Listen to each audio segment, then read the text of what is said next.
Financial Abuse in Covert Narcissistic Relationship Part 1. I decided to touch the topic, which is multiple layers of financial abuse that I experience on my own skin. Please understand this is my personal experience, and everything what I am talking reflects my truth and my perception of the events in my life. My goal is to shed the light on that complex behaviors and their profound impact on your self-confidence, your mind, overall on your life. We have to understand that covert narcissist is doing everything in very not overt way. So everything is really hidden, or the message is basically not directly speaking, but making you feel some way. And this is what happened in my relationship. My ex-abuser was using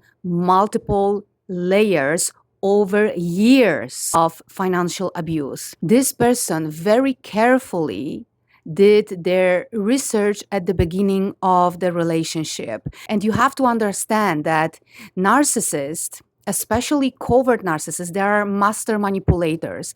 And to be able to manipulate you, they have to know which is your most sensitive, most touchy point in your life. He has to know how to get to you, you know?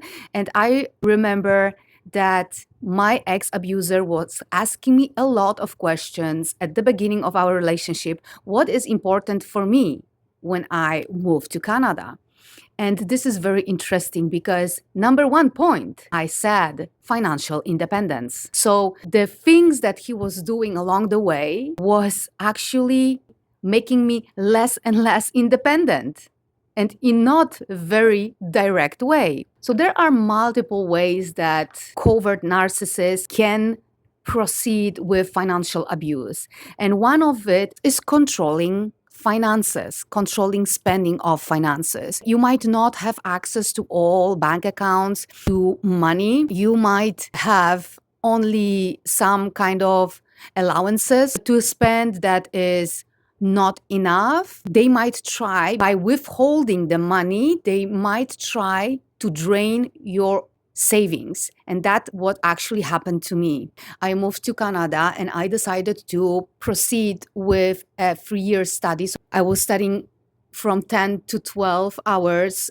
per day. So I was not able to work in that time. After many months of begging, I was able to receive monthly allowances, which was 500 Canadian dollars. Yes, 500 Canadian dollars. And from this money, I was not able to pay even my hairdresser, whatever I wanted, like to buy some clothing, buy some shoes. I was not able to pay. Moreover, my abuser decided to not give me every month the allowances, because why? He's supposed to. So he decided to cut whenever he wanted. That made me feel that I have to spend my savings that I had in Poland.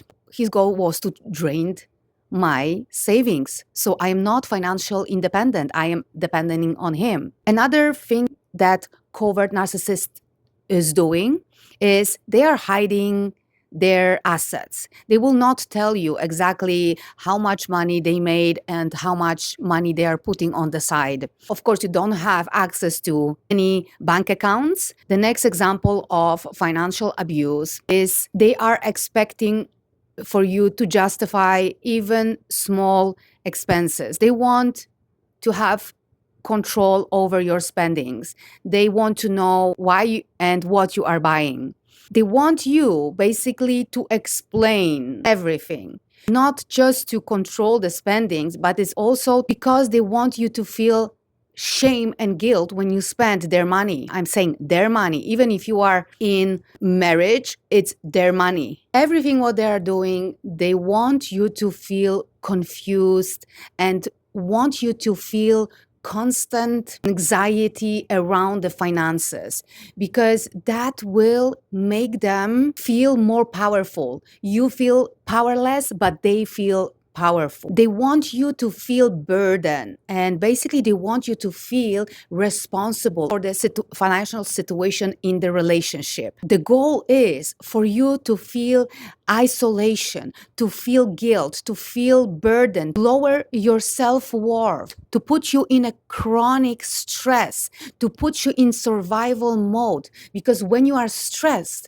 you are easier to be manipulated. First of all, this is very difficult to even spot on. I was not able to spot on. I was so stressed, so much in survival mode that I didn't see what he is actually doing. And that was stretched throughout so many years. He got the information about what is, for me, the most important, financial independence, and left at the end with no financial independence.